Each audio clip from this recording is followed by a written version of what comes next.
Ready when you are.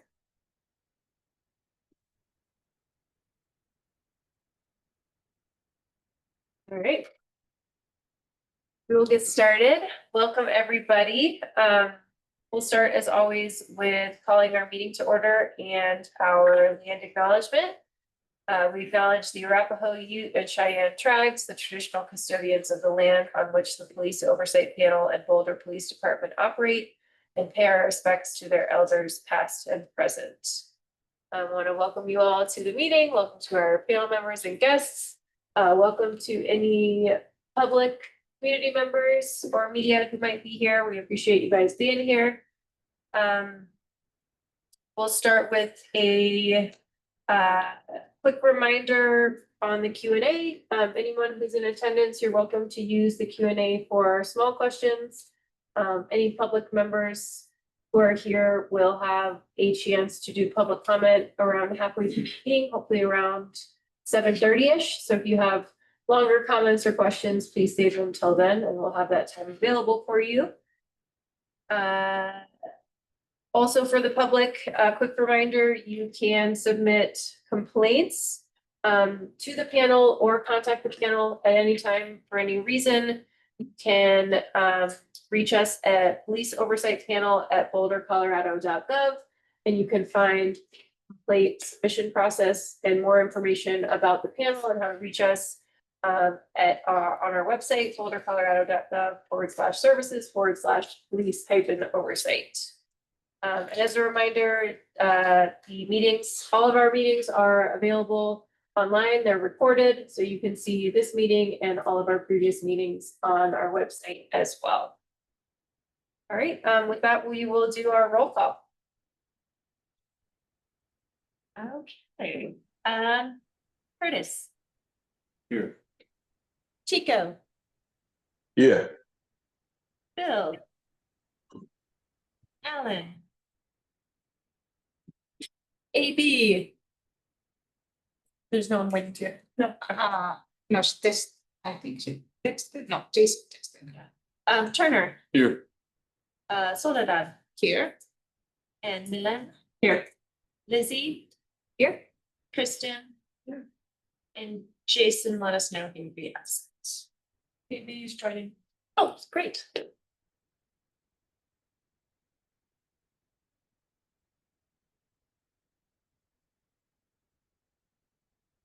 All set. Waiting for AB. I was just waiting. I didn't know if she was waiting to go on camera, but she's also muted. AB, we were just doing roll call. Are you I'm with here. us? I'm here. Perfect. All right, so we'll do a quick review of the agenda to get everyone started. Lana, if you have it available to, yeah, perfect. Hold on. Share it. All right, hold for just a sec. We'll share it with folks online.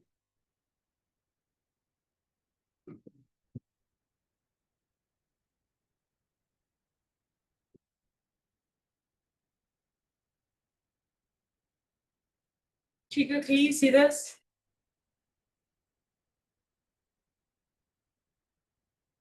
Sure. All right, so we'll start with our usual discussion of the minutes. We'll hear from our community outreach and engagement committee. Then we'll go into our IPM report. We'll do some panel updates and ad hoc items, starting with a ride-along reminder and then some discussion of our upcoming legal training. We'll go to public comment after that. For the folks online, again, that should be around 7:30, 7:40 or so. After that, we'll have the option to go to closed session. We'll go into regular business, case review, voting, assignments, and assignments for new cases. And then we will wrap up. Any comments on the agenda? And if not, would anyone like to approve the agenda? Motion to approve? I'll move. Stefan? Great, all in favor of approving the agenda? Anyone opposed? All right, agenda is approved. On to the minutes. Does anyone have any thoughts or feedback on the minutes from last month? Or would you like to approve? I'll move to approve. Do you have a second? I second. All right, all in favor of approving the minutes? Anyone opposed? Fantastic. All right, minutes are approved. With that, we will go to Bill for Community Outreach and Engagement Committee. Okay, well, we'll start with the recap. A lot of things happened. So we did our community connectors. So then myself, Pavone was there from the panel. Connectors, and it was really nice dinner. They talked about being excited to collaborate with us and thinking about events that they're doing or gatherings that they're having and how we can connect with each other and collaborate. So and it was just a small group on their side too. You want to add anything? Sorry, I was It's just like- yeah. Yes, I'm gonna say something that's not gonna be nice, but so it felt terribly bad that day it was only Bill and myself there, knowing that there was a number of us that have signed up to attend. It was a very nice dinner. There was enough dinner for all of us, and it was just us, which not cool. And I know that there were people that were sick and had kind of last minute things happened. And as usual, the people that emailed or texted saying that they wouldn't be able to go are the same people that show up all the time. And it feels bad that is kind of the reality we're facing as a panel. This was a group of people that do a very important job with the communities that we are supposed to be more intentionally serving. So yeah, I think I will ask for revisiting our commitments to these kind of events, especially when they're put together for us.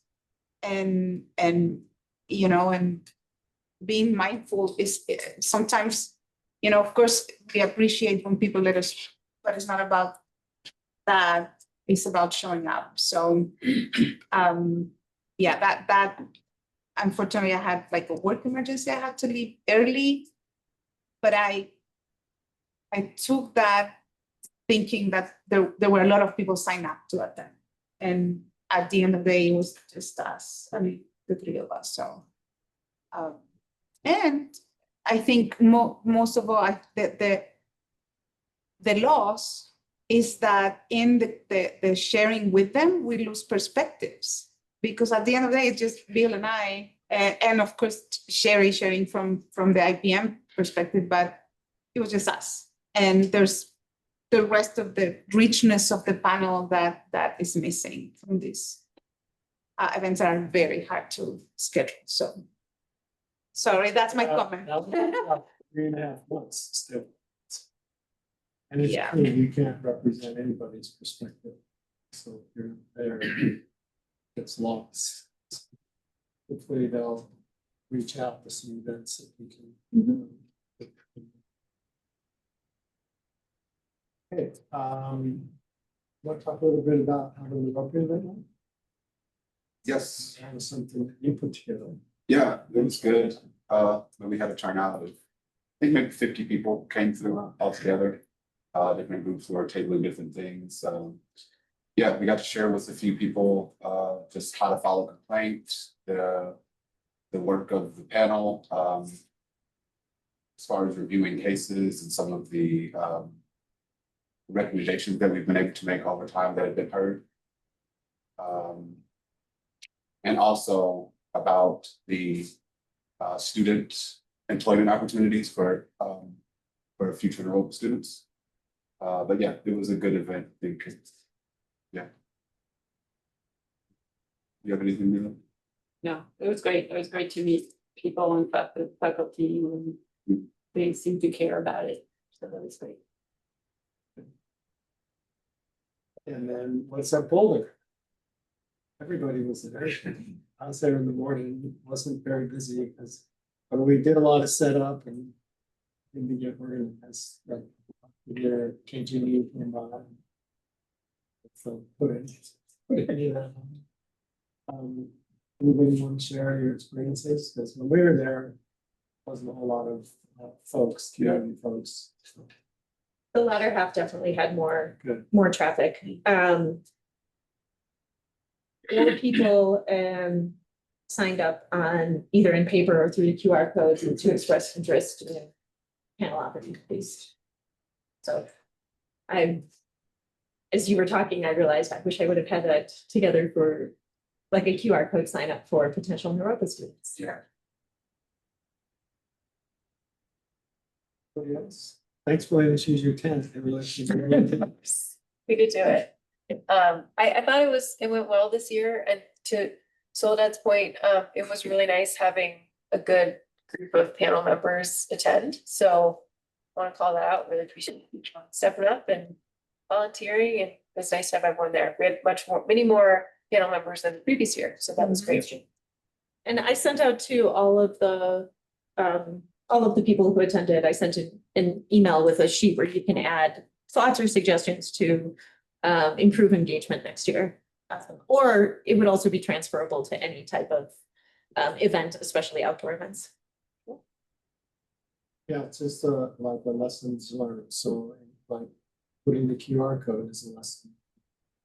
Criticism, so having that sign sheet, so.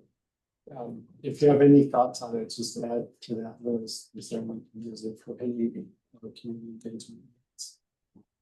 Any other events? I have a question. Yes. Did you see a difference in traffic with you guys being on the bingo? Did they do the bingo thing this year? I was gonna say that was better.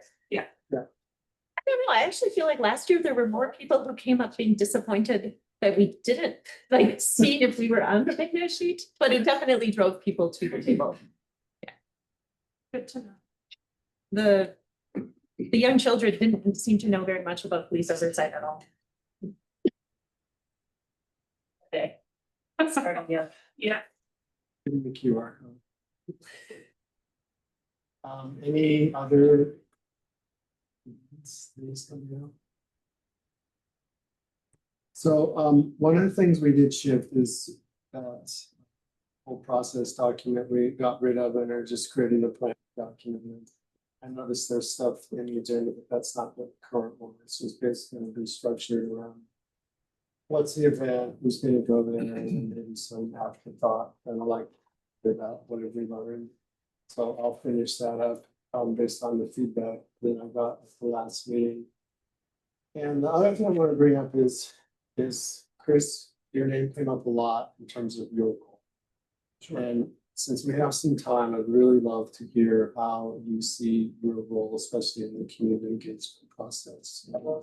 Does it runs a spectrum from we want you to have a role to you can't tell us no to anything in the middle? And so rather than speculate as to what we think your role is, I really wanted to have you have an opportunity just to share based on ordinance and work with Sherry, and we also have city manager. Just how do you see your role in our community engagement process? And I want to go back because with the whole film thing that happened, we were told on one hand, no, we couldn't do it, and then based on the ordinance, it seems fine to do this. So that's kind of created some trepidation, confusion, trust issues around.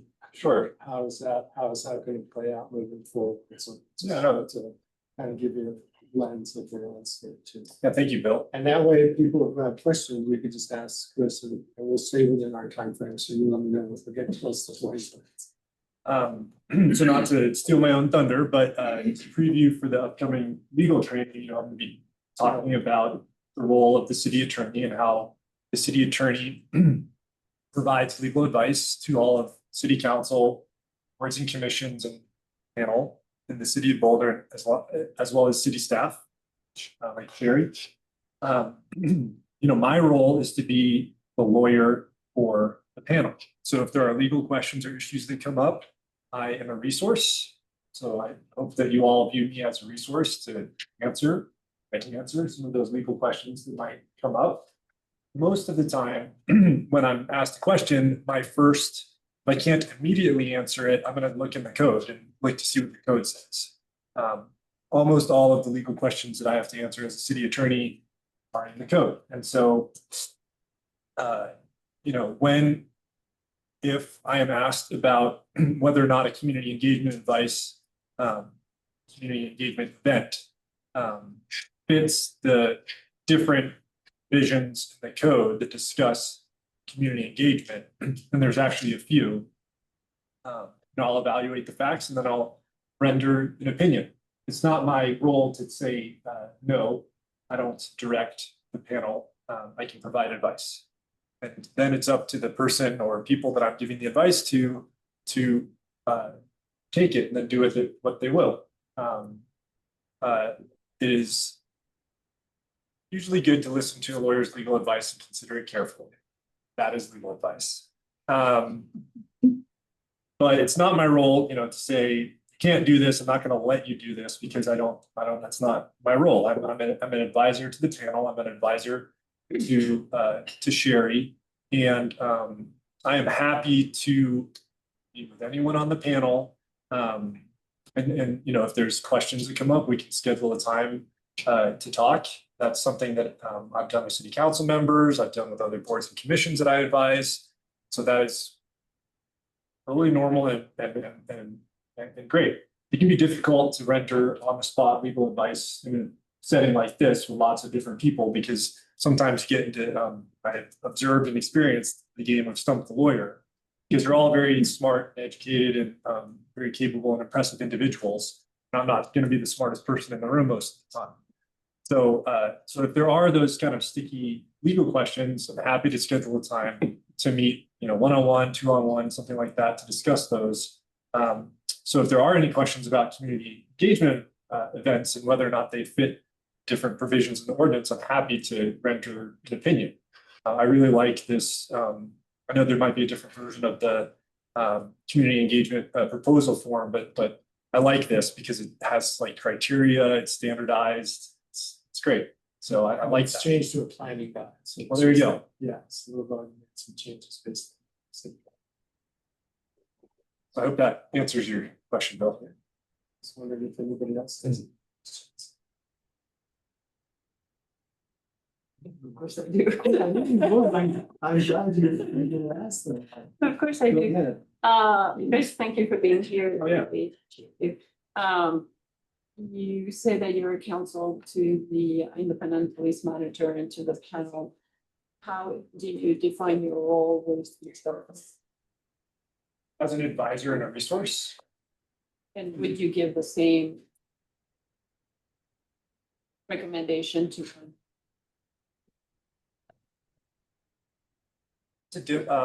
Because we're two different entities. right. So I just want. complementary but different roles. Right. The panel and the police monitor, work together and by the order, but are separate, complementary to each other. Because there's different roles and different duties and responsibilities. I wouldn't give contradictory legal advice. The legal advice I would give to the panel might be different than I might give to Sherry, just because the roles are different. That makes sense. But I'm not gonna render a legal opinion about topic A to Sherry and then render a really different legal opinion about topic A. I would worry about you if you did so. Right. But I appreciate it. Yeah, so you would have a different approach because of the roles that we have. Right, I would look to different places in the code for the answer. So it would take away some of the subjectivity or interpretive approach that like Sherry might take by hearing you and then interpreting what you're saying. We would more here's what it says. Here's my counsel to you and even to us, you would revise, we could take that one advice and then say, well, we want to do this anyway, and knowing that, then we'd have to work that through. So I'm just wondering how you take out the subjectivity and interpretive part of how somebody might take what you're saying and interpret it as yes or no, or something like that. So I mean, a lot of times with lawyer answers, the answer is going to be it depends, which is sometimes not super useful, but it just recognizes the fact that if you have like one fact pattern, you change the fact pattern just a little bit, it can change the advice. And so sometimes, like if I have a conversation with somebody about legal issue or topic, then they go talk to somebody else about that legal issue or topic, can be difficult to translate the legal advice exactly as it was, because the fact pattern has to stay the same and the words have to stay the same. And so it's really hard to take subjectivity out of legal advice because there's not always going to be a black letter rule that governs the situation that you're in, and you just have to use close precedent or similar situations or judgment. So you can get different legal opinions about the same topic if you talk to different attorneys. That's just legal world. ultimately, you see your role test, it's just advising. Advisory and support as a resource. I know a lot of things about the city, so. You also have jail in case somebody gets a search. That's not gonna happen. That's not gonna happen. I have a question regarding, so we have the ordinance and you follow the code. And, how do you, like, one of the issues that we had was the intent of the ordinance around engagement, which led to misinterpretation. And so how do you reconcile the ordinance that we follow and the code that you follow? Well, those should be the same thing. We should all be following. When I say code ordinance, I kind of like mean Are you meaning the same thing? the same thing. Okay. Yeah, I'm just looking at what the law is, Boulder Revised Code. I thought you were meaning like the city code. When I say code, I mean like the code that's the law that's passed by city council, Boulder Revised Code. So in our case, for the panel, the ordinance. Yes, ordinance, which is in my mind synonymous with the code. Thank you. When city council approved the ordinance becomes a part of the revised code.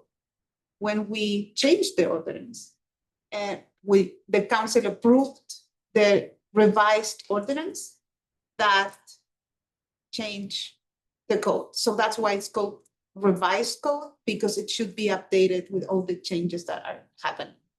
So anything that is approved as an ordinance becomes immediately a part of the whole code. So that's why it's a code. It's a very good way of saying it. Yeah. Better than I. Chico, go ahead, please.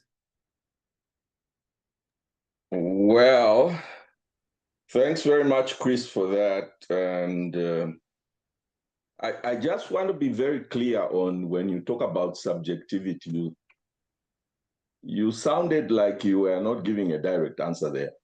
And I'm being very blunt here. Because the reason why I'm raising this issue is that, and again, I don't want to belabor what happened in the past, and I don't care for that.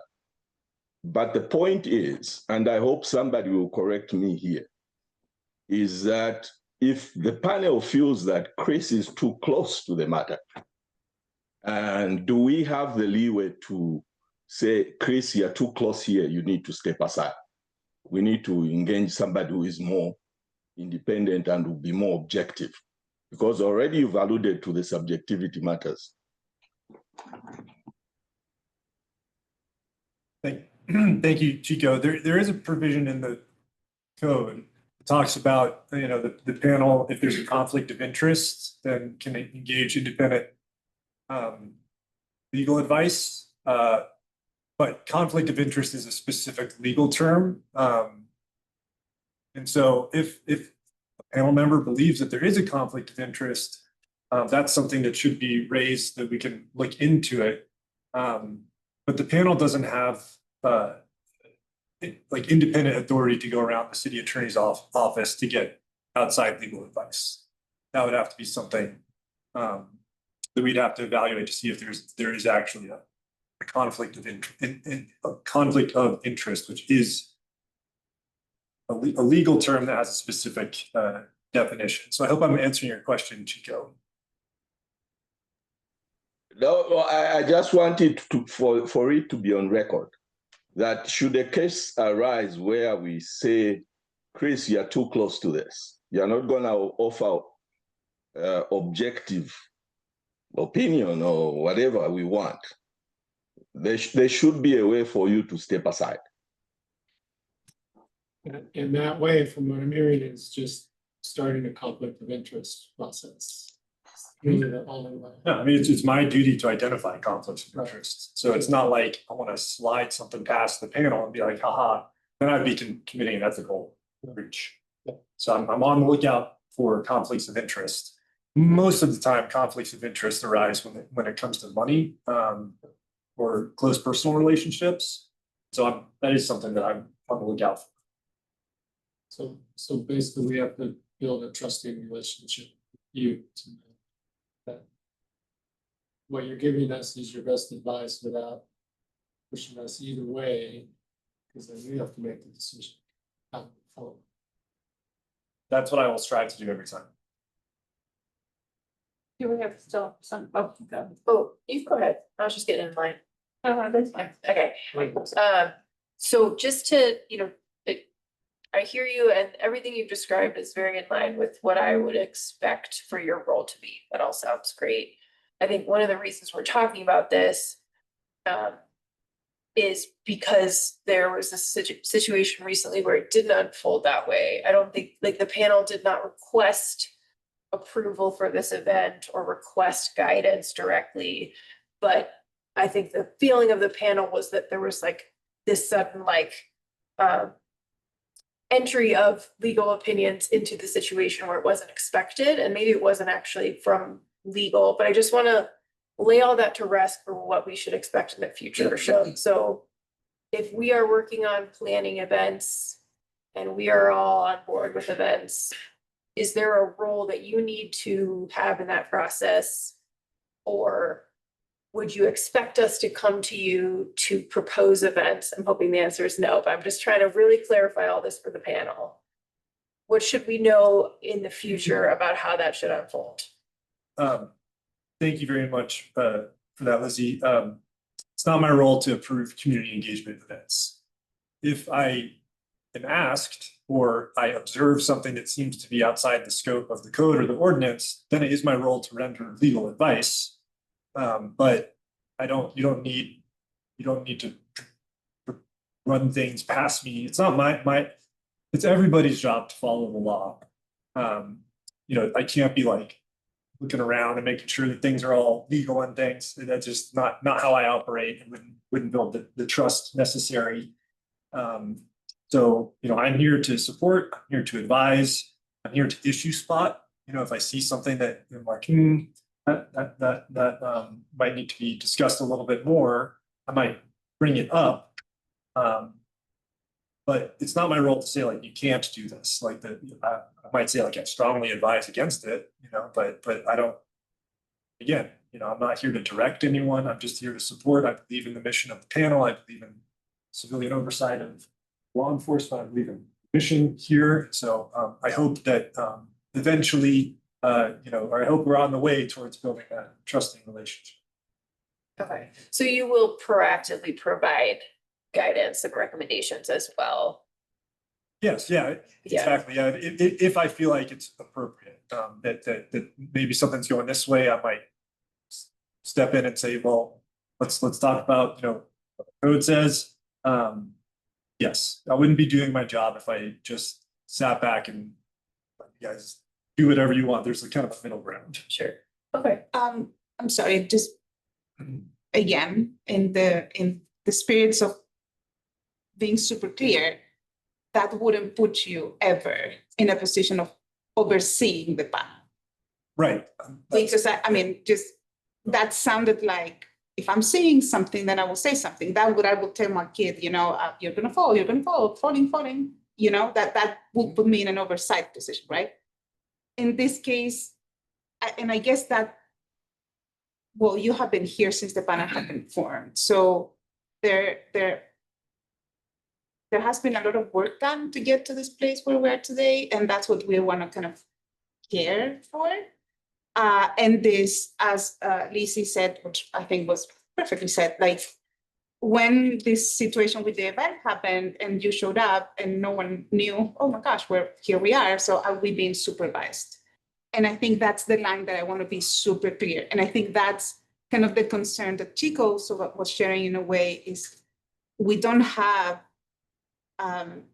established in the ordinance that the city attorney will oversee or kind of be on the lookout of what the panel is doing, right? And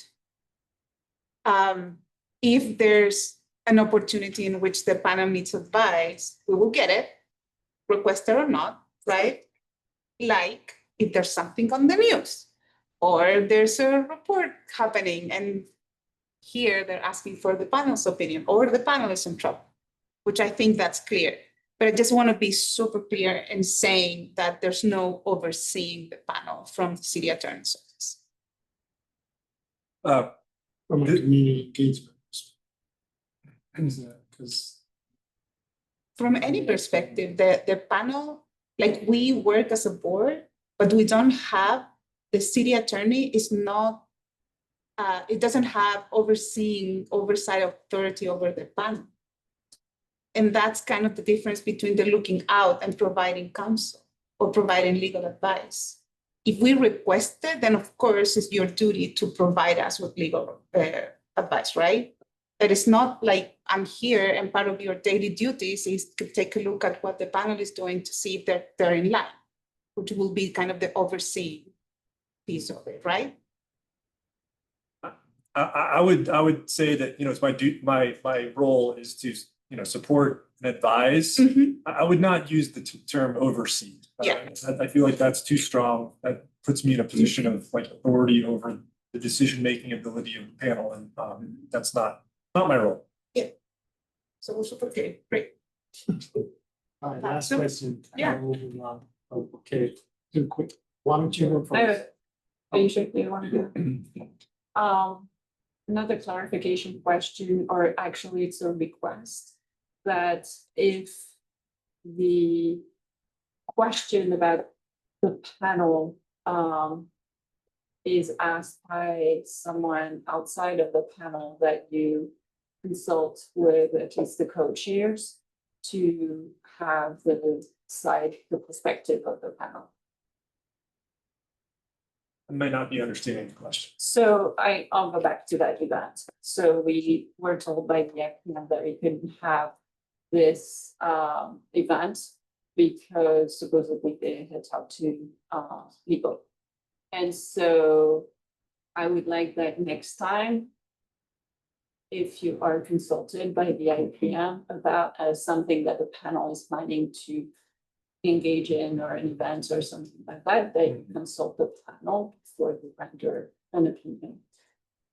I think it's important to point out, and thank you for that question, that this panel has had multiple different attorneys in recent history. Aaron Poe is deputy city attorney who was involved with the panel for a very long time, and then it became responsibility of Roberto Ramirez, and then reshuffled job responsibilities at the city attorney's office. And I said, hey, that sounds like a job responsibility that I would be interested in. So when I came on, it just kind of coincided with the whole movie community event thing. I was not involved. I never said no. I never said like, you can't have this movie. Never rendered a legal advice and said the panel cannot do this. I think it's coincidental. It's a coincidence that thing happened at the same time that we reshuffled job responsibilities at the city attorney's office. There are lots of people in the city who look at the code and have to apply the code, but I was not involved in that. I did decision. I did not assume that, that was not what I was saying, it's just an ask, like, since now you're associated with the panel, that, you make sure that you get the perspective of the panel before. I always strive to be as collaborative as humanly possible. That, Real pretty quick. quick. Yeah, I guess I haven't thoroughly read over your proposal, but I'm curious about in the situations where the panel and the IPM may have different interpretations of the ordinance. Because I think there was a conversation of like the content of the ordinance and the spirit of the ordinance. And if the IPM gets legal counsel from you that the ordinance is one particular way and the panel sees it a different way, then how is that dispute? Yeah, that's a really good question, Curtis. It's a hard question. I guess the way I would answer it is that the independent police monitor, the panel, should really be looking to the city attorney's office to render legal advice as to what the ordinance, the code says and means, and really nobody else, no other entities, because that introduces a lot of uncertainty and can be really hard. So there shouldn't really be anybody should not be anybody other than me giving IPM panel legal advice. And when I say me, it's not like Chris Reynolds. We have an attorney's office, 24 lawyers. If I have a sticky issue, I can seek the support of my colleagues. I can seek the support of the city attorney, who's Teresa Taylor Tate. She's my boss. I do that, right? I'm not just on an island out there. I seek the advice of my kind of like we're a law firm essentially, in-house. But yes, the city attorney's office should be the only entity that interprets ordinances and provides advice. It's not quite answering your question because you're talking about, reasonable minds can disagree about what words mean, but my advice to the panel is to look to the city attorney's office for what the code means or what legal responsibilities are, and really nowhere else.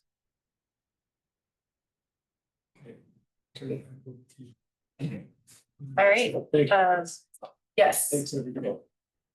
Thank you. And thank you, Chris, for being here. I know we will try to make up a little time, but I think that was time well spent. One last question, actually, just first, we do recognize you came into this situation at a weird time, like you kind of got dropped into this. I appreciate you calling that out. Just so we know, because we've had a few different, attorneys assigned to us, what's your plan for, like, will you be joining meetings regularly? Should we sort of give you a heads up when we're looking for you to attend and give advice on something? How should that? That's another great question because the practice has differed. The current plan is for that I or a member of the city attorney's office be at all meetings like this. So probably not other like committee meetings, probably not meetings with the chief, but all panel meetings like this, you'll have the attorney present, absent weird circumstance. Oh, great. Thank you. Great. Can I add something? Okay, so just, go ahead, Chico, go ahead. Yes. So Chris, just to be clear again, because I'm a bit uncomfortable with this setup is quite new, and I've been doing this a while. And my preference would be that when we have our closed door session meetings, you are not there. If we run into a legal hurdle that we need to consult you, then we can call on you. But sitting in on our deliberations, closed session deliberations, I'm very uncomfortable.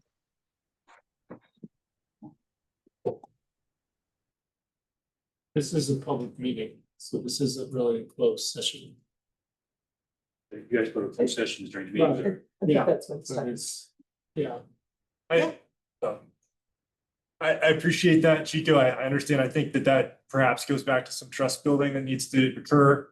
It would be unusual for the city attorney's office to be cut out of any business of the city, which this is business of the city. But we've never had you sit, or you or someone else sit in our meetings like this, public meetings, so why would that start? Yeah. Can I just be, Sometimes precedent. She They came. came sometimes, but I not don't think always. Erin's always in attendance when she was assigned. It seemed to be personal preference. Would that count as myself as well, since I'm not technically attorney nor part of PD? Right. Because I've always attended all trainings and. I think let's maybe. We're getting short on time to kind of hash out some of these issues, so I really appreciate you raising that concern, Chico, heard on that. Perhaps we can return to it. I think we might have some different opinions on the panel on that, and we could talk it through at some point, but, is everyone okay returning to that? Perhaps next month? All right. Last thoughts? I'm good to move on. Okay. With that, we will go to the IPM report. Sure. I think there is one agenda item, but Did I miss one? Yeah, the Oh. 5-year panel anniversary event, but I think that was kicked to the community engagement, right? Bill, do you have yeah, we did need to cover that, but we are really short on time. Do you want to do a quick something? And we'll talk more in the next. So it was just thrown out the 5-year anniversaries coming up of the panel. Should we plan something out? So that's about all we have right now. So we Okay. can put it on our agenda for our next month's meeting and have a deeper discussion. Okay, and that'll be February next year, is that right? Or when? February would be when the panel's officially, Yeah. or official 5-year anniversary. Okay, so we have a little time to plan, but time goes fast. Okay, cool, so consider ideas, be ready to discuss. I might send it back questions. Do you go? There you go. Let's use the, What? So it's gonna- that could be an ad hoc committee. I'll do that. Oh, yes, it could be. 5 or 6. All right. Now we will go to Sherry for the IPM report.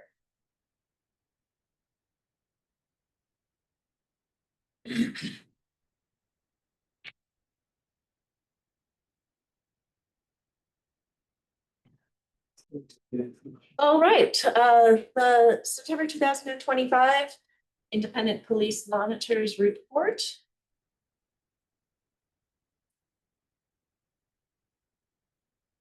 Providing some of the case file review data from August of 2025.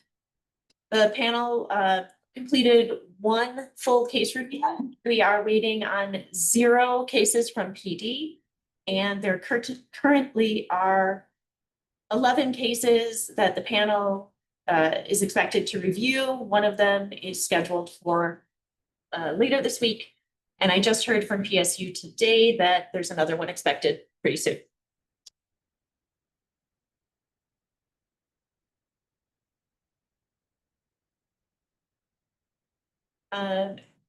MI 2024-065.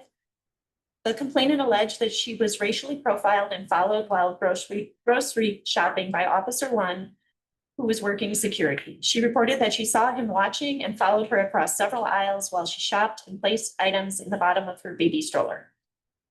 Allegations against Officer 1. Rule 1, compliance with values, rules, and general orders. General Order 101, unbiased policing, racially profiled complainant. The panel recommended the disposition of not sustained with a recommendation for coaching. The department determined that the allegation would also be not sustained. For the Rule 4, respect for others, followed complainant allegation. Panel also recommended that the disposition is not sustained with a coaching recommendation, and the department determined that the allegation was not sustained.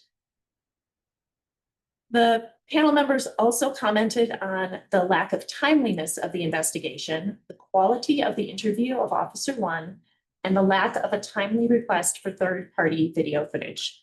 The panel recommended that Officer 1 received training on bias, ideally focused on bias as it relates to working security in stores.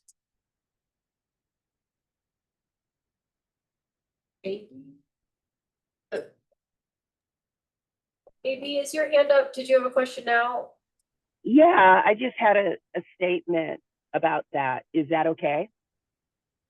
Is this the right time for statements or? Usually that happens at the end. Okay, no problem. I'll wait. Okay. The chief's response was, I'm aware that the grocery store has a policy that police need a court order to get copies of their video surveillance, and that would not have been appropriate in this case. The timeliness of this case is an issue, but that would not have made a difference regarding the video, as a court order would still be needed, and we don't have standing to get one in this case. One current issue we are dealing with, and I'm in contact with the city manager about, is the rise in number of complaints, mostly not substantiated, coming into PSU, many from the same complainants. This is resulting in longer wait times for investigations. We are cognizant of timeliness and working on improving systems and policies to assist in finishing cases faster. The PSU sergeant who investigated this matter has left BPD, and thus there is no opportunity to address the timeliness of this case with him. I'm not sure what this is referring to, as there is no indication that the officer acted with bias in this case other than the complainant's allegation, which was not sustained. The investigation revealed nothing about the officer being biased, and I am not directing coaching on something that we have no proof occurred. In general, BPD officers receive training on bias, and working off-duty at a grocery store would be covered under that prior training. Absent any indication that Officer 1 engaged in biased behavior or even culturally insensitive behavior, there is nothing uncovered in this case that necessitates coaching.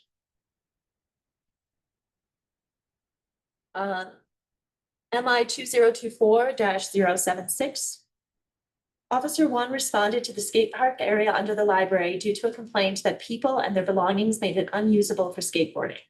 Upon his arrival, Officer 1 inaccurately informed people that they were trespassing. A man challenged Officer 1 verbally and then grabbed for the officer's flashlight and/or arm. Officer 1 initiated the takedown of the man. During the ensuing struggle, Officer 1's body-worn camera dislodged.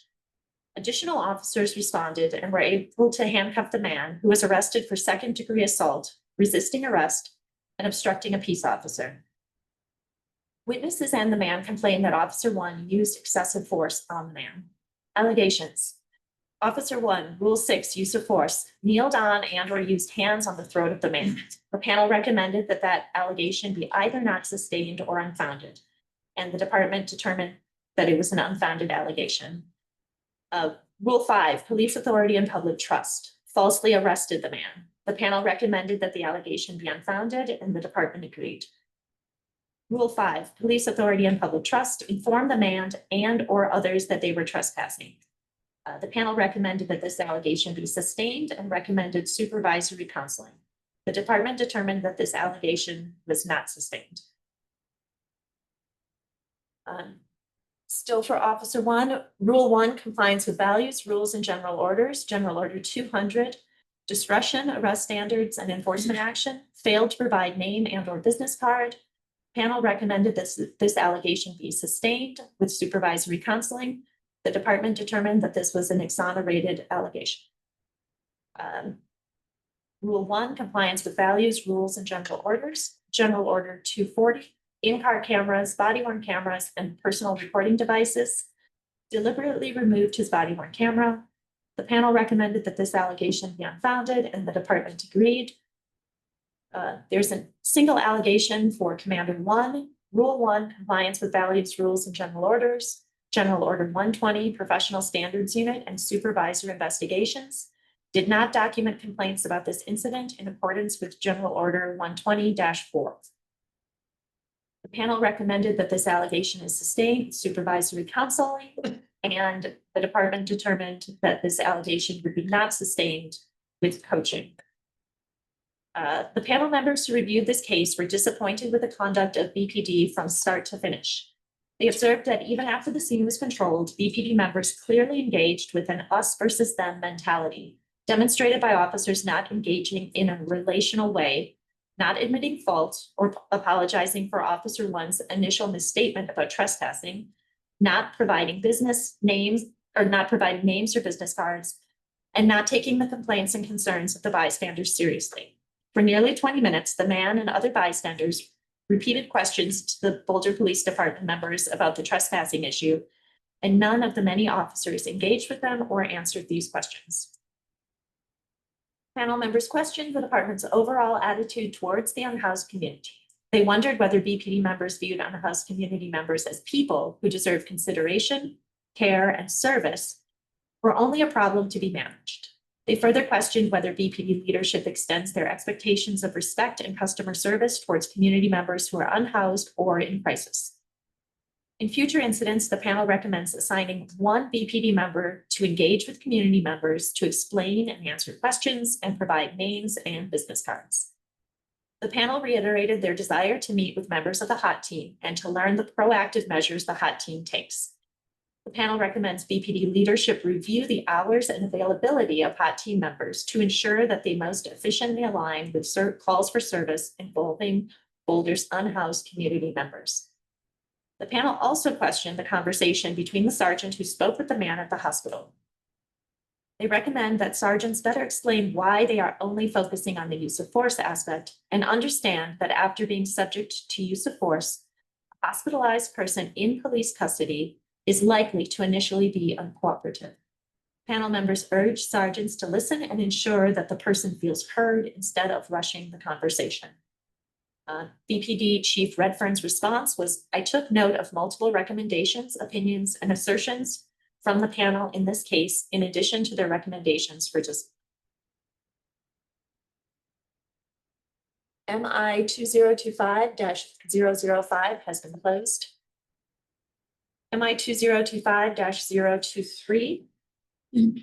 Officers 1 and 2 were dispatched to assist an ambulance because a family member was interfering. On arrival, officers approached the ambulance where an EMT instructed complainant to not enter the ambulance. Complainant began to step up into the ambulance and officers reached to grab her arms. Officer 2 secured her arm and complainant resisted by flinging her arm and contacting Officer 1's chest area. The officers each held her by one arm and Officer 1 engaged with her in Spanish. Officers advised that they could arrest complainant but chose not to.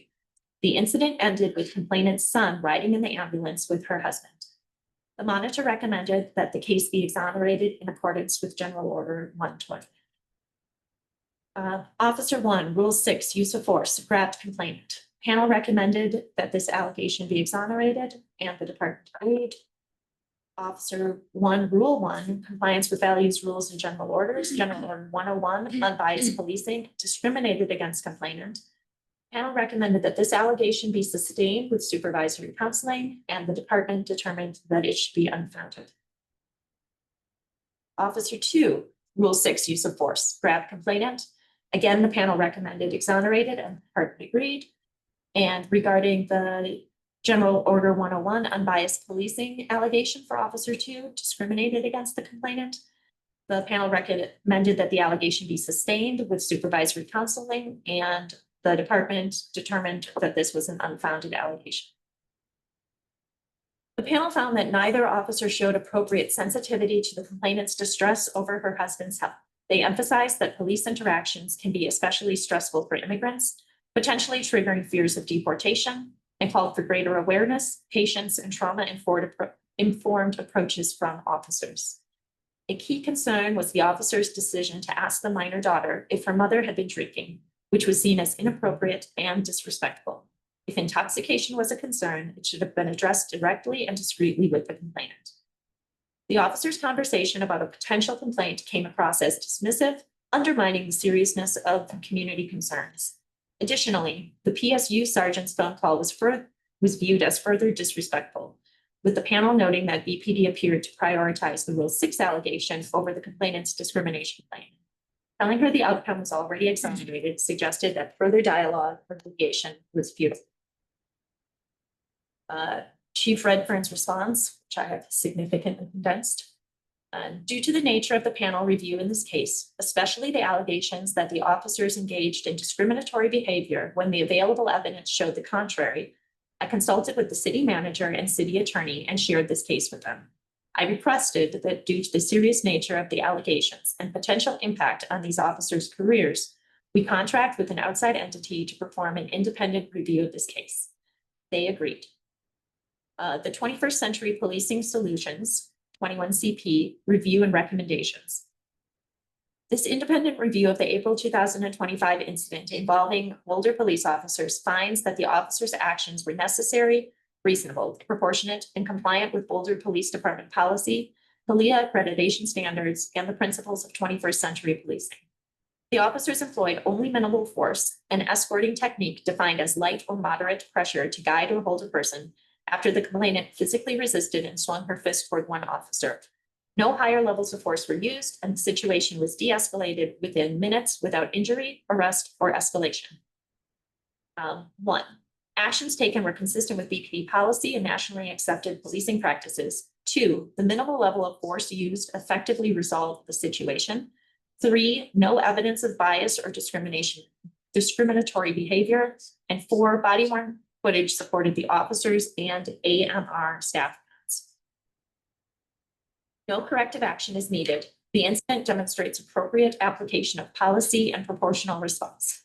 Training note: consider reinforcing cultural awareness for translators, specifically on the use of formal versus informal pronouns in Spanish. Policy suggestion: when investigative records include non-English content, require official translation into English for completion.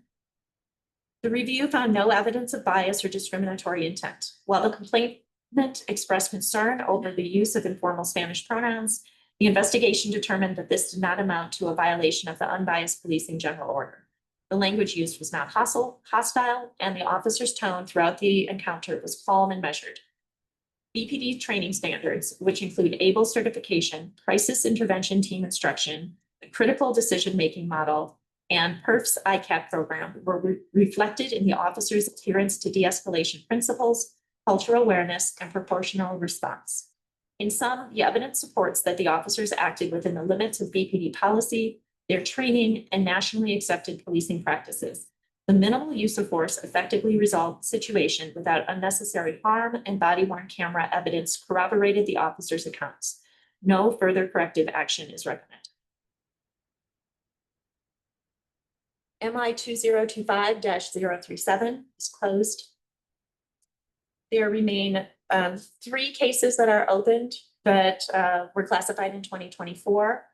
SM 2024-003 is in chain of command review. As you just heard, MI 2024-065 is closed, as MI 2024-076 is closed. And we're scheduled to review MI 2024-078 this week, and MI 2024-082 is in chain of command review. In the month of August, the monitor classified 14 cases. 5 of those were misconduct. 1 was a community inquiry.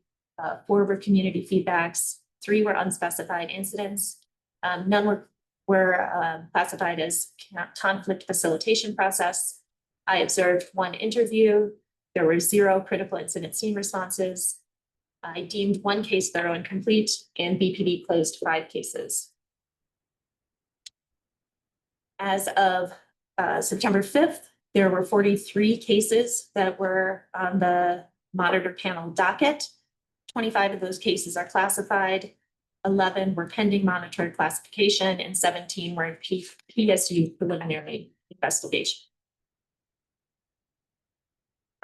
In August, some of the events, activities, and trainings that I was involved with involved participating in the Center for People with Disabilities Help Make Boulder More Accessible Forum, volunteering at the Governmental Contract Opportunities Expo at CU, conversation with Naropa University Dean of Students, attendance at Boulder Together Homelessness Policy Roundtable, also Bridging the Divide, hosting crucial conversations between diverse communities and law enforcement training, community civic dialogue with the Boulder District Attorney, community connectors and residents, and the police oversight panel gathering, the Public Safety and Criminal Justice Reform Committee for the 10th District, and City Council Candidate Forum. And I was able to speak about our concern about the sealed records and how that impacts police oversight with Colorado Senator Judy Amabile, City of Boulder's new intergovernmental affairs officer, and Judy Joseph's chief of staff.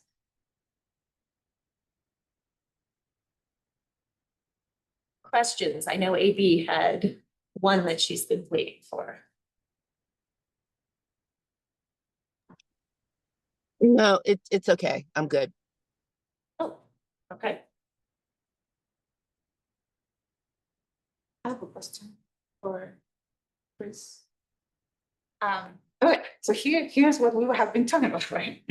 And so in the case MI 2025-023, which is the one that the chief took the case to the city manager and the city attorney.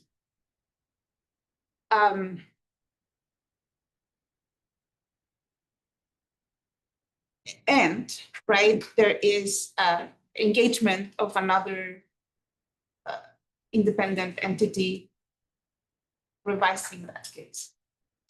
Or going over, deeply going over or something like that, right? So my question is, in this particular case, where we see all these factors, right? Like, I understand that what we saw was not clearly stated in our, the part that the discussion that we had when we were reviewing that case. So it's not everything's captured there. And in this case, there was no opportunity. So there was opportunity for everyone to go over it again. There was no opportunity to hear what we saw that didn't make sense and why we did those recommendations. And I think, here's where I see some conflict, because I understand the importance of the officer's career and why the chief made that decision. And I also understand the importance of this panel and the things that we bring to inform the way that the recommendations that, the group of people provides. So how do we go about this? Or is there any, because at the end of the day, the city attorney, it's your duties to the city, right? And it's hard for me to reconcile those things. Well, this is part of the city too. Yes, and we had different visions, and everyone got a second chance to go and say, hey, can you look at this again? We didn't have a chance to say, okay, let me explain, let me tell you what we saw, and let me tell you why the whole panel that reviewed that case agreed that the cultural incompetence was evident. And again, I think, so how do we navigate this type of thing? Or is that something that, you had your chance, you reviewed the case, you had your opportunity to say what you thought, and that's it? And I think that perhaps, Sherry, feel free to chime in, but, the panel does have regular meetings with the chief, and so this might be an opportunity, to talk about that at one of those meetings. I think we'd have to go to a closed session for individual cases. Right now? No, I mean, we have to be careful. We Obviously. can talk about It's a meeting with the chief. Yeah, we can do specific information to identify folks. Yeah, no, I see. Yeah. I see. But I mean, the ordinance does contemplate that there would be disagreements between the chief of police and the panel when it comes to case outcomes. Yes. I think your question is, if he seeks outside counsel, why did not outside counsel come back and talk to us? Yes. Well, We required. he saw a independent review of the Right. case, not outside like legal counsel. Right,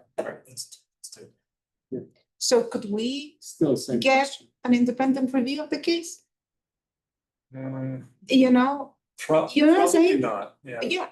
So, and also I feel like, well, anyway, I see your point. This is definitely something to talk about with the chief, because there's a deep lack of curiosity before engaging something else. Okay, share more with me, right?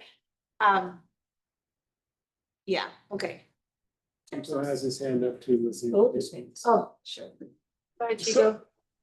So again, this is where the system was designed that we are all independent and each entity does their job. So if we get to a situation like this, in the past, we've actually gone ahead and said we don't agree with the chief's resolution. We've even issued out a policy statement or some press release or something like that to say we don't agree with what was decided. So we have the power to disagree with what the chief has said.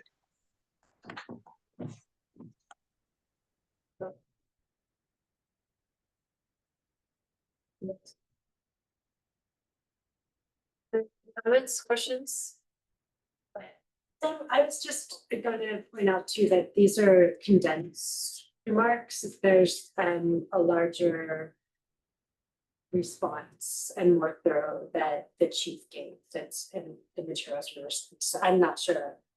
I mean, I don't think it addresses all of your concern. I don't think it addresses your concerns, but it is a more thorough response of him engaging with what went on. If that's of interest too. Like, I think that before the conversation with him comes up, it would, if that's something we'll feel is important to extend conversation on this case further, I would say we should all read the larger and longer comments. Thank you. Okay. Ellen, did you want to go next? Yeah, it's kind of an, I'm really concerned about, and that is probably something that we'll bring back to the chief at some point, but I'm really concerned about the response and the lack of awareness of what the panel thoughtfully, every single time we have something like that, the panel, whoever the people are working on it, really thoughtfully write recommendations, especially around biases, because we know that that it is not something, a perspective like that's always, what do I want to say? Police officers come from policing and we come from community.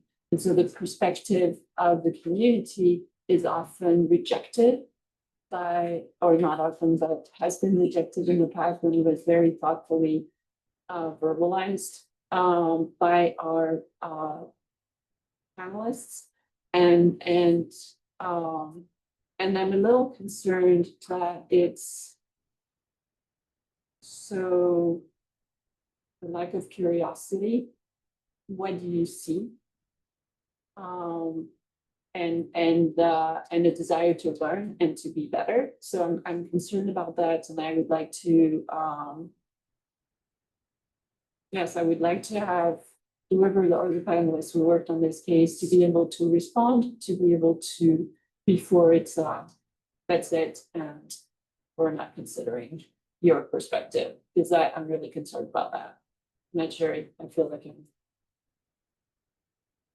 not explaining that very well, but with biases, I think this body of oversight should listen to the panelists a lot more, like PSU, IPF, panelists, because we're a very diverse group, should be listened, and their curiosity should be the first step when we disagree.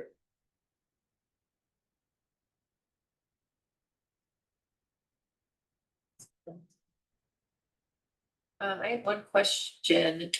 Did I hear, so in the beginning, when you were going over the pipeline, we have 12 cases that are ready for panel review and waiting for panel review? No. Panel voted for. There's one case that's scheduled this week, and a PSU sergeant reached out to me today to ask who was assigned to a case, which is usually what happens right before a case gets Okay. What ready was for the 12 case, what was the status of the 12 cases that just cases that the panel has voted to take. are still with PSU? or in Okay. chain of command or somewhere in the. You had said they were done with ESU, okay. So there's only one case waiting to be scheduled. One case is scheduled and one case I expect to receive it the next day or so, Okay, and then scheduled. okay. Okay.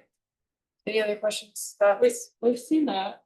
Is it me or it seems like recently there's been like a drop in cases? Like we don't see as many cases as we used to. I think it just goes sort of in ebbs and flows of taking lots of statements. They have a lot of cases in preliminary investigation, and that's where they've been focusing. So, yeah, could we maybe look at data about the number of complaints and the number of cases that we receive? I just convinced, and I would like to see a comparison of the number, like over year to year or something like that, of the number of cases, the number of complaints and the number of cases reviewed by this panel. Yeah, that is going to be really challenging just because of there have been new classifications, like unspecified incident wasn't a classification in 2023. So there's going to be some challenges with like apples to apples comparison. And like a previous monitor classified a lot of cases as community inquiries that probably should not have been classified that way. So it's very easy to track the misconduct or the serious misconduct year to year, but then those others are just not the same every year. Because we've added some classifications. But we have the number of complaints that we receive and the number of complaints that go to the panel, right? Yeah, that I'm saying is easy to track. But that's only a part of what PSU and myself do. Like in January of 2024, if you remember, like I had found out that PSU had some cases that they weren't putting in the system. So they agreed that starting in 2024, all complaints that they receive, even if they're very minimal, would go into the system and be tracked. So before that, some of those cases just withered because it was an anonymous complaint or something like that. So I'm just saying that because they're getting better about tracking and categorizing, it's harder to look backwards and see where the differences I are. just would like to see a little bit of those numbers. Because it seems like we're not getting as many cases as we used to. And it might just be that nobody's complaining, and it might be that complaints are classified differently. I would like to know that. I have noticed the same a bit. It has felt, and it may just be what I've signed up for, but I have done fewer reviews lately. Mhm. So I would be curious if we could try to figure out, is it a workflow issue? Is it we are getting fewer complaints, which could be a good thing, or it could be that people aren't coming to us, right? It's hard to kind of diagnose, but I would be curious to see if that's actually what we're seeing or if it's just an impression. I'm not sure exactly now I feel like I'm not sure exactly. I what guess you're like asking. how many panel reviews were completed in the last month? And is that the same as the pace we've been on? That's always been variable since I've been here. There are months since I've been here where we've had like 5 and then Yeah, months in a row where there's been 0. So that sure. my I'm experience sure has it been that varies. It feels like we've been on a trend, a slowing trend, and I'm curious to explore if that is real or just maybe we're in an ebb and it's perceived, but we are definitely at a yeah, lower point of getting case reviews from PSU. okay. So I mean, I can Yeah. try looking into that, but it's been just Yeah. quite variable since I've been here. Do you think we'll probably have a burst coming through maybe as they catch up? I or- hope so. Yeah, okay. I've signed up, like every time we have case reviews, I always sign up for at least one, often 2 or 3. Yeah, And I've reviewed 1 case in the last few months, and so yeah. that's concerning to me, because I think part of it could also be like what you guys vote on too, because it seems like some people vote to take every case, but like some of these meetings, like a lot of the cases that get voted on don't get voted for panel review.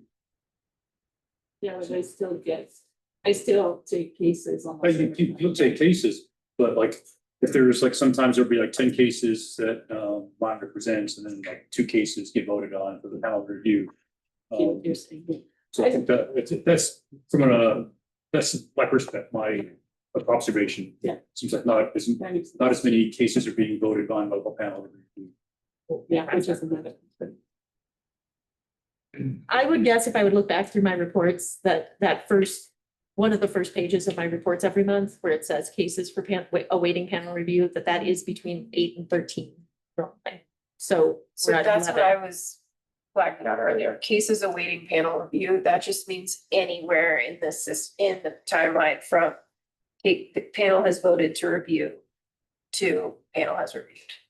That's not, it doesn't literally mean it's ready for panel review. Right, but that number, like I said, it usually, I think if we look back, it would be between 8 and 13. Okay. Any other thoughts, questions? Okay, all right, we are a bit behind.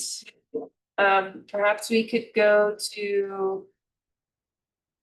Get over to sleep on me. Is it public comment next? No, we have panel updates, guest speakers, ride along reminder, legal training. Should. Oh, I think we should. I think doing public comment would not be bad. Anyone object to public comment? No. Okay, great. We only have one. But it's deemed public comment. Sure. All right, so apologies, Victor, that we are going to public comment so late, but we really appreciate you being here. We are gonna unmute you in just a moment. You know the drill. Do we have a timer? I can. Okay. All right, bear with us for one moment while we get set up.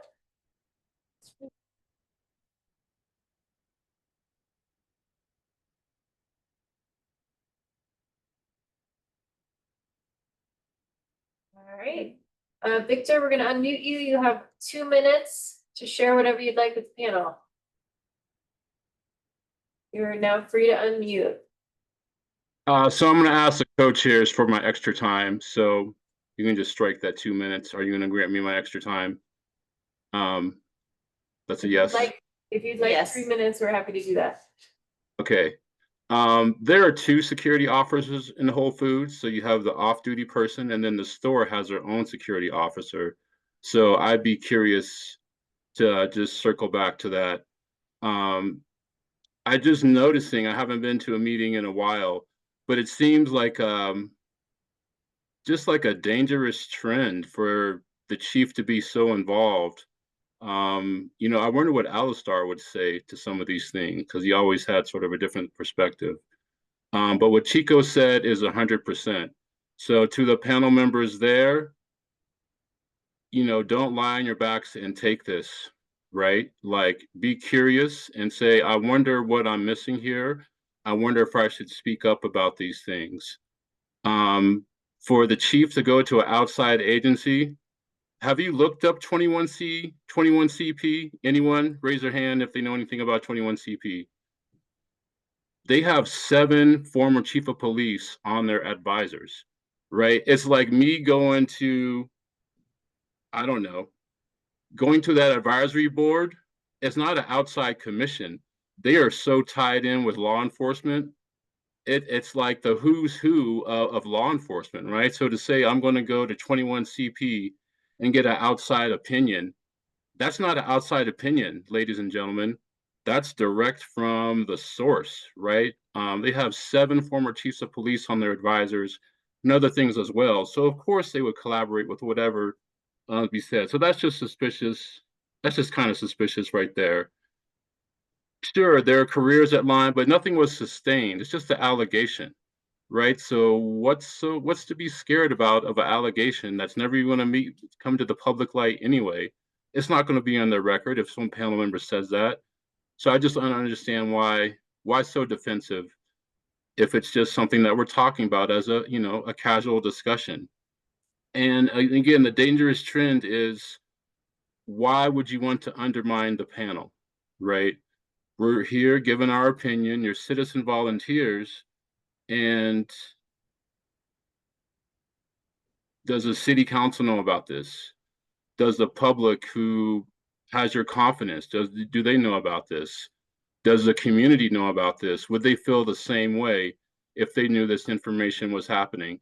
But also to Chico's point, you know, about a statement, just to draw some light on that. And I know it's been a while since there's been drama on the panel, and it's nice to be just like, oh, it's all peaceful and cozy, but it's not supposed to be peaceful and cozy, right? So if you don't get uncomfortable, change isn't going to happen.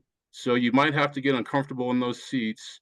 You might have to do some things that you may not want to do, but that's why you're appointed in these seats to speak up when you see things that you think maybe I don't know if this should be happening or not. So I'm just challenging you to think about this in a different way and dig a little bit deeper on that. Because this wasn't happening before. So that's all I got to say. And good to see everyone. We really appreciate that, Victor. Thank you for being here and thank you for your comments. Does anyone want to respond or add to that? I second what Victor said. Yeah, Thank you, Victor. thanks for being here. Okay, thank you. Have a good night.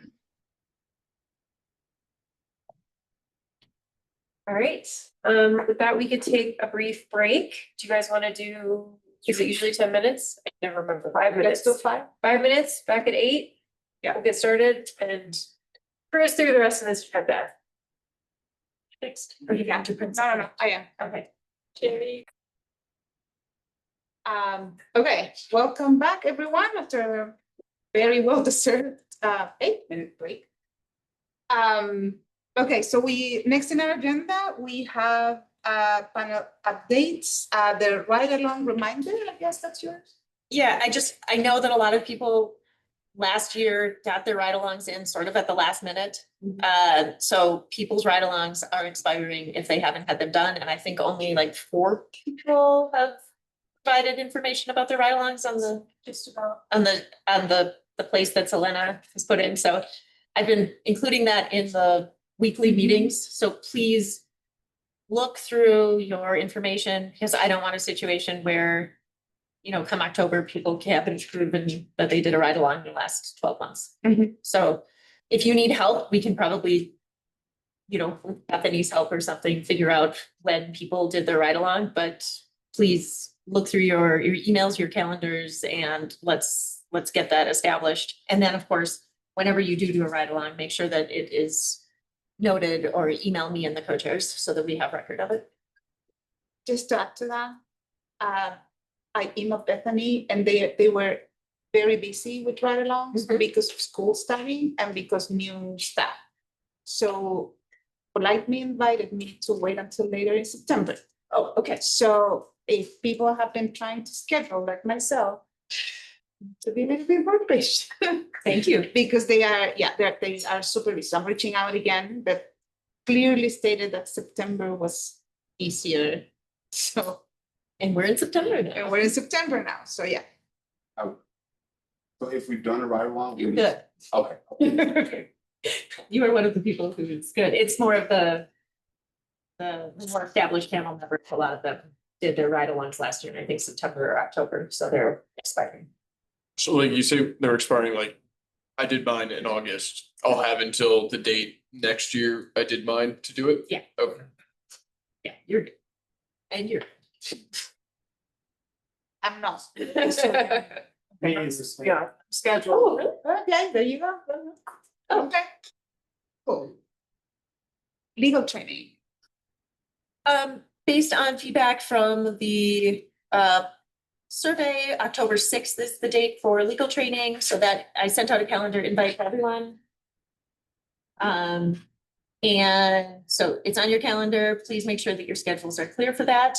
And the co-chairs have agreed to help create or play some role in that legal training. So the 4 of us should get together scheduling and meet up. See, quick. Okay, excellent. So we did public comment and then we're gonna go to closed session. So we'll should be back in about 2 minutes for closed session. Oh, Yeah, move to closed session. thank you, Second. Milan. Thank you. Noted, and we're ready to go to closed session. We have to. We have to All in vote. favor? I'm rushing through this. I have 20 minutes to run. All Vote, in favor? everyone vote.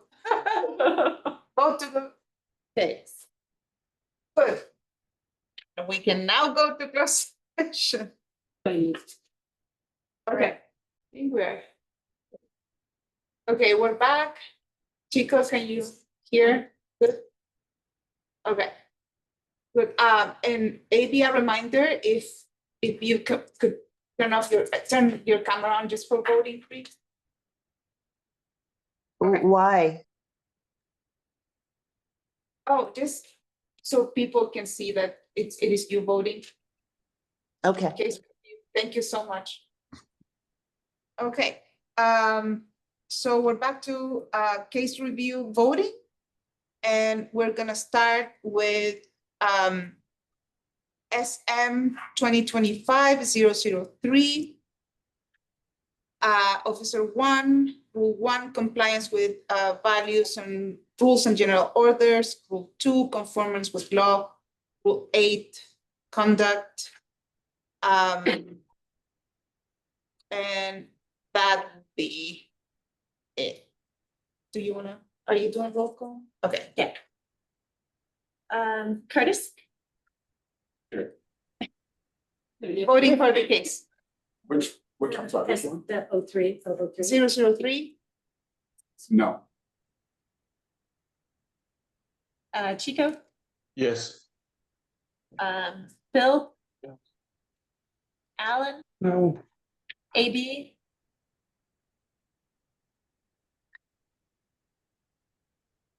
No. Turner, No.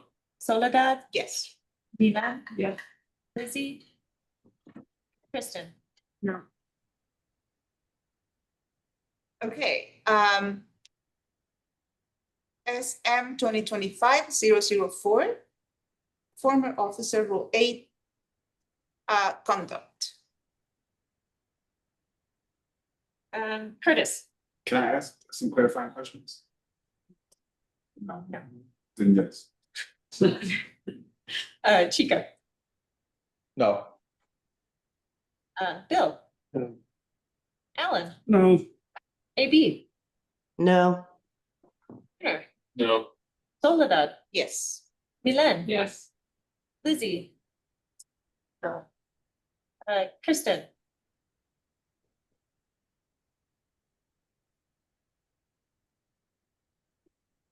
Yes, but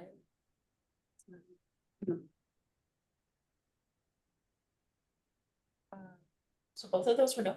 Yep. Okay. Okay, MI 2025-038, Officer 1, Rule 6, use of force. Rule 5, policy, authority, and public trust. Rule 5, another Rule 5, and a third Rule 5. Sergeant 1, Rule 5, policy, authority, police authority, I'm sorry, and public trust. Okay, ready to vote. Curtis, Yes. Chico, Yes. Bill, Yes. Alan, Yes. AB, Yes. Turner, Yes. Soledad, Yes. Milan, Yes. Lizzie, yes, Kristen. yes.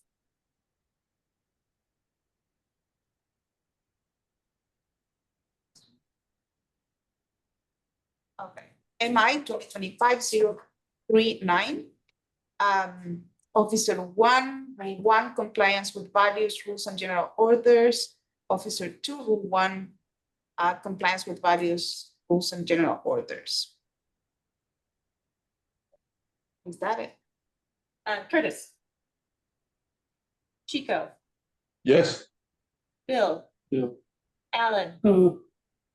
AB, Yeah. Turner, Yes. Soledad, Yes. Milan, Yes. Lizzie, Yes. Kristen. Yes.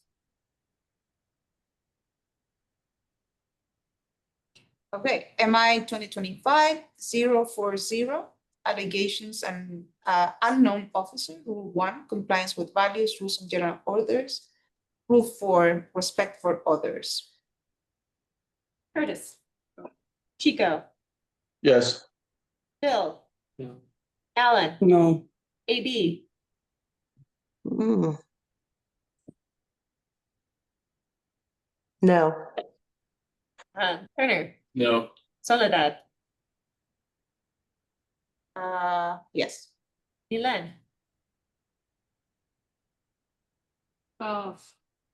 Yeah. Lizzie. Yes. Kristen. I have no idea what that was. Oh, I wasn't paying attention. Oh, I think it's a no. Yeah, it's a no. No. Okay, so those are the cases and the rest are community feedback. We have 2, 3, 4, 5, 6, 7, 8. We technically need to vote on 41 and 42, or no? I don't think so. We don't go through the process of voting. You haven't. Nothing to vote on. Yeah. It's just, you voted to take it, you wouldn't be able to see anything. Yeah, okay, it's just they're on here, I wasn't sure process wise. Oh, yeah, so. Okay. Should we at least say that we have 2 cases that we? Three. There's, Oh, you're right, there's another one. 7, so it's 41. Uh-huh. I don't think it's just announced. Okay, so just, you know, to leave it on record that we have 3 cases, MI 2025-037, 041, and 042, and the 3 of them are unavailable for the panel review because of compliance with state law, as the cases are sealed. So, leaving that on the record. Mila. I also want to put on the record that we have more and more community feedback and inquiries that are classified that we cannot look at. And I just want to say that some of them warrant the panel to look at them at least, or have the choice to review them. And because they're community feedback, we cannot. And I am assuming, Sherry, that you don't want to consider reclassifying and reclassifying some cases.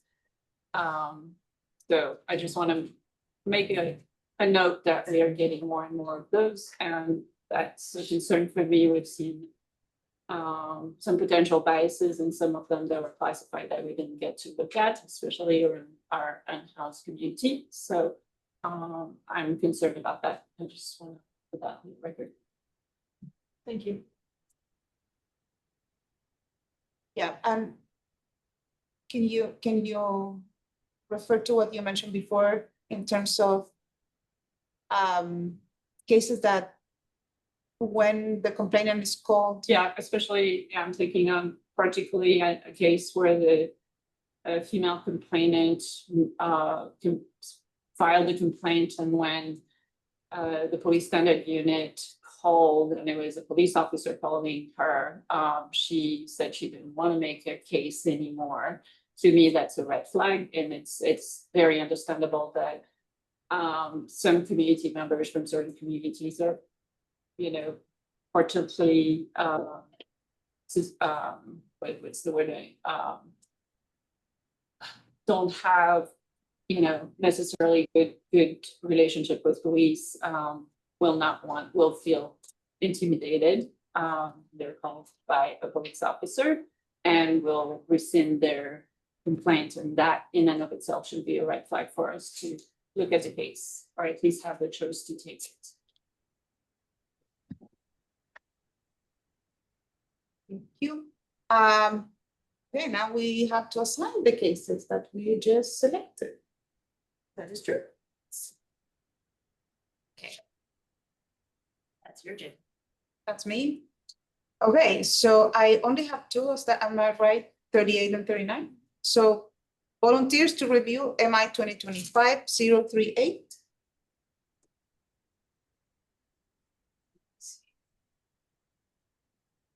Lizzie, Chico, AB, Curtis, Kristen, and Milan. I'll step. You can be- step out. I'll do that. There's enough left out. Okay. It's good time on these. It's just Chico, AB, cards. Yes. Okay, MI 2025-039, volunteers, Turner, Lizzie, I wanna see that, Soledad and Milan. 1, 2, 3, 4. Well, we'll have to figure out who's going to be on the, So it's Milan, Lizzie, myself, and Turner will have to shadow the first case, right? Is that what you said? You can vote. he's hopefully shadowing. Yeah, wait. Okay. I am, but I can't do this one too. My understanding is that the two of you are not supposed to be on the same case. Why? Why? Because of your relationship. We don't have a relationship. You talk about Oh it? my God. Okay, and I'm sorry, what's that about? Because they know each other? That's what was shared with Because me, and I thought that I shared Should I that. not review cases with Soledad?